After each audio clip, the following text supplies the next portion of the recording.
हनुमान जी का ऐसा रूप जिसके अंदर हम उनके 5 मुखों की पूजा करते हैं, जिसको हम पंचमुखी बालाजी महाराज के नाम से भी जानते हैं। आखिर क्यों वो रूप लिया गया था, चलिए जानते हैं। जब रावण का बेटा मेघनाथ मारा गया था, तब रावण ने अपने भाई अहिरावण को याद किया, जो कि एक पाताल लोक में रहता था और जिसकी रक्षा मकरध्वज यानी हनुमान जी के पुत्र करते थे। जब रावण का भाई अहिरावण पाताल लोक के ऊपर आया, तब रावण और अहिरावण ने मिलकर एक प्लान बनाया कि वो राम और लक्ष्मण जी को मूर्छित करके पाताल लोक में ले जाकर उनकी बलि दे देंगे। और जैसे ये बात भविष्य को पता लगी, तब उसने श्री राम जी और लक्ष्मण जी को ये पूरी बात बता दी। और जैसे हनुमान जी को पता लगी, तो हनुमान जी उनकी कुटिया के सामने पहरा देने लग गए। और अहिरावण एक भेष बदलने में काफ़ी ज़्यादा माहिर था, इसीलिए वो भविष्य का भेष बदलकर उनकी कुटिया में प्रवेश करता है, जिसके हनुमान जी उसे नहीं रोकते हैं। और अहिरावण श्री राम जी और लक्ष्मण जी को मूर्छित करके अपने साथ पाताल लोक में ले जाता है। और जैसे ये बात भविष्य को पता लगती है, तो तुरंत भविष्य हनुमान जी को पाताल लोक जाने के लिए बोलते हैं, क्योंकि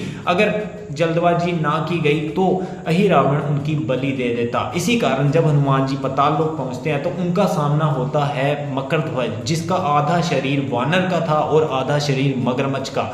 तब श्री मकरध्वज बताता है कि मैं हनुमान जी का पुत्र हूँ। तो हनुमान जी भी आश्चर्यचकित हो जाते हैं कि मैं तो ब्रह्मचारी हूँ, मेरा पुत्र कैसे आ गया। तब मकरध्वज बताता है कि जब आप समुद्र पार करके जा रहे थे, तब आपके पसीने की एक बूंद एक मगरमच्छ के मुंह में चली गई, जिससे मेरी उत्पत्ति हुई। लेकिन मकरध्वज कहता है कि मैं अपने महाराज के साथ गद्दारी नहीं कर सकता, इसीलिए आपको मुझे हरा कर ही जाना पड़ेगा। और साथ ही साथ मकरध्वज बताता है कि अगर अहिरावण को मारना है, तो जो 5 दीपक अंदर जल रहे हैं उनको एक साथ बुझाना होगा, तभी अहिरावण को हराया जा सकता है। और हनुमान जी जब मकरध्वज को हराकर आगे बढ़ते हैं, तब उनके सामने 5 दीपक दिखते हैं।